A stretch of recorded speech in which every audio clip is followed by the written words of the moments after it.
Ya, kembali lagi dalam program Toko kita masih bersama Kepala Lapan yaitu Profesor Dr. Thomas Jamaludin. Prof. Thomas, seperti apa nih Prof perasaannya ketika mendapatkan amanah menjadi Kepala Lapan dan proses tahapannya waktu itu seperti apa, Prof? Ya, jabatan struktural itu kan suatu amanah Ya. yang tidak bisa kita menentukan. Tapi kalau jabatan fungsional itu bisa. Artinya gini, saya cita-cita itu sebagai peneliti sejak dulu SMP, kemudian kuliah di astronomi itu ingin menjadi peneliti dan saya meniti karir sebagai peneliti. Peneliti astronomi dan antariksa. Awalnya saya diberi amanah untuk menjadi kepala komputer induk. Nah, waktu itu sinergi antara peneliti, kemudian menjadi kepala komputer induk, peneliti dan pejabat struktural masih bisa dirangkap waktu itu. Kemudian setelah itu saya naik dipromosikan menjadi kepala bidang matahari dan antariksa. Tapi pada waktu itu ada ketentuan tidak boleh jabatan rangkap. Maka kemudian saya memilih jabatan fungsional peneliti, karena jabatan fungsional peneliti saya pangkatnya bisa lebih tinggi dibandingkan dengan jabatan sebagai kepala bidang. Karena saya dapat sebut sebagai jabatan fungsional peneliti setiap 2,5 tahun saya bisa naik pangkat. Karena dengan hasil-hasil penelitian saya, angka kredit naik, kemudian jabatan naik, pangkat bisa naik. Jadi rata-rata saya naik setiap 2,5 tahun. Nah, karena tidak boleh rangkap, kemudian saya memilih jabatan peneliti sebagai kepala bidangnya, kemudian berhenti. Nah, tapi setelah berhenti sebagai kepala bidang, ternyata kemudian waktu ada pemilihan kepala pusat, saya ditunjuk lagi sebagai kepala pusat. Kepala pusat Sains Atmosfer dan Iklim waktu itu. Nah, pada saat sebagai kepala pusat, posisi saya sebagai peneliti itu sudah sampai pangkat yang tertinggi 4E, dan waktu itu saya kemudian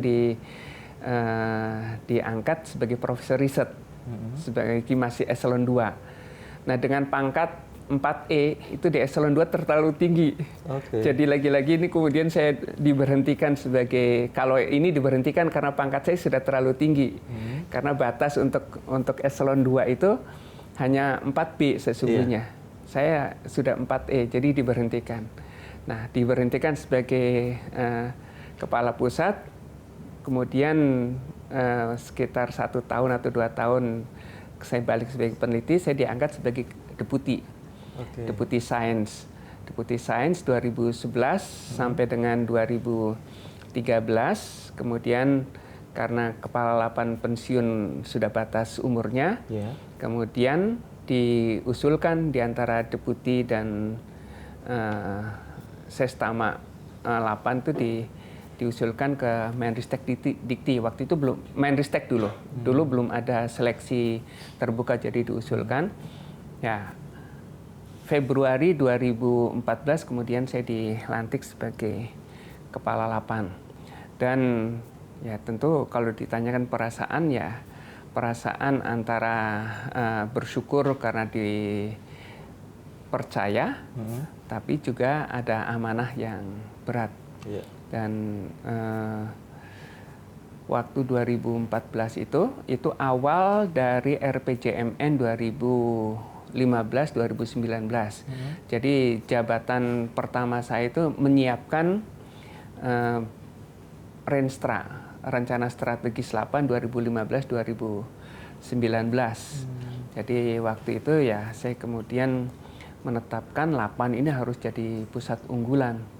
Itu ada 1 program besar, reformasi birokrasi, dan 7 program utama. Pengembangan sains antariksa dan atmosfer, kemudian pengembangan sains antariksa, kemudian pengembangan sains atmosfer untuk menguasai dinamika atmosfer ekuator, kemudian menguasai program utama pengembangan teknologi roket, pengembangan teknologi satelit, dan pengembangan teknologi aeronautika, dan pengembangan bank data penginderaan jauh nasional, dan sistem pemantau bumi nasional. 7 program utama. Nah, alhamdulillah akhir dari Renstra tersebut di tahun 2019 itu dari 7 program utama tersebut yang dilaksanakan oleh 7 pusat teknis, 5 sudah ditetapkan sebagai PUI, Pusat Unggulan Iptek. Nah, 2 lagi itu sedang dibina. Jadi targetnya tahun 2019 ini itu menjadi 7 program utama tersebut menjadi pusat unggulan Iptek. Nah, alhamdulillah kemudian menjelang akhir 5 tahun masa jabatan saya, kemudian diadakan evaluasi sesuai dengan ketentuan baru. Jadi ada panitia seleksi pada saat ada itu. panitia seleksi, sekarang ada panitia seleksi, kemudian dievaluasi, alhamdulillah lolos, kemudian diajukan lagi ke presiden, dan alhamdulillah kemudian saya diperpanjang masa jabatan saya. Oke, Prof. Thomas, kalau sesuai produk hukumnya, sesuai undang-undang, sebenarnya fungsi utama dari lembaga penerbangan dan antariksa nasional ini apa saja, Prof? Karena pasti sebagian masyarakat kita juga belum mengenal ataupun belum memahami sebenarnya LAPAN ini apa, fungsinya apa gitu, Prof. Ya, kita sudah mempunyai undang-undang keantariksaan, Undang-Undang Nomor 21 Tahun 2013. Dan undang-undang keantariksaan itu sesungguhnya adalah undang-undang yang mengatur terkait dengan kegiatan keantariksaan. Ada 5 kegiatan keantariksaan yang diamanatkan. Pertama, terkait dengan pengembangan sains antariksa. Kedua, pengembangan penginderaan jauh. Ketiga, itu pengembangan teknologi. Keempat, terkait dengan peluncuran. Kemudian kelima, untuk kegiatan komersial keantariksaan. Nah, dalam undang-undang tersebut kemudian dilaksanakan kegiatan keantariksaan dilaksanakan oleh lembaga. Nah, lembaga itu adalah yang sekarang disebut sebagai LAPAN.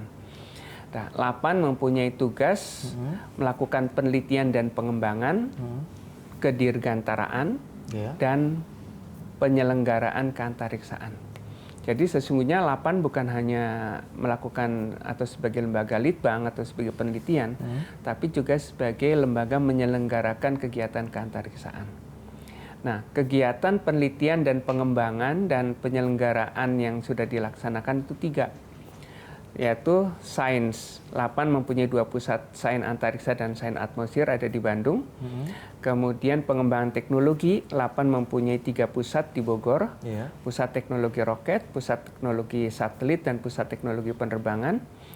Kemudian LAPAN juga melaksanakan penelitian dan penyelenggaraan keantariksaan terkait penginderaan jauh. LAPAN mempunyai 2 pusat di Jakarta Timur, itu pusat data dan teknologi penginderaan jauh dan pusat pemanfaatan penginderaan jauh. Nah, 3 tugas atau kegiatan keantariksaan sudah dilaksanakan, dan LAPAN juga mempunyai 7 stasiun atau 7 balai tersebar mulai dari Biak, Parepare, Pontianak, Agam, kemudian Pasuruan, Sumedang, dan Garut. Nah, semua fasilitas itu untuk melakukan kegiatan penelitian dan juga kegiatan penyelenggaraan keantariksaan. Jadi secara umum lingkup dari LAPAN itu adalah untuk sains antariksa dan atmosfer, kemudian pengembangan teknologi, roket, satelit, dan aeronautika, dan penginderaan jauh. 2 belum dilaksanakan. Yang mulai tahun ini akan dipacu, yaitu terkait dengan peluncuran dan kegiatan komersial keantariksaan. Oke, Prof. Thomas, LAPAN benar sedang mengembangkan satelit A5 untuk kebutuhan pemetaan potensi bencana di Indonesia. Benar ya, Prof? Iya, iya. Oke, penjelasannya seperti apa nih, Prof? Kita tahan terlebih dahulu. Ya, baik. Nanti kita akan dengarkan penjelasannya usai jeda berikut. Tetaplah bersama kami di Tokoh Kita.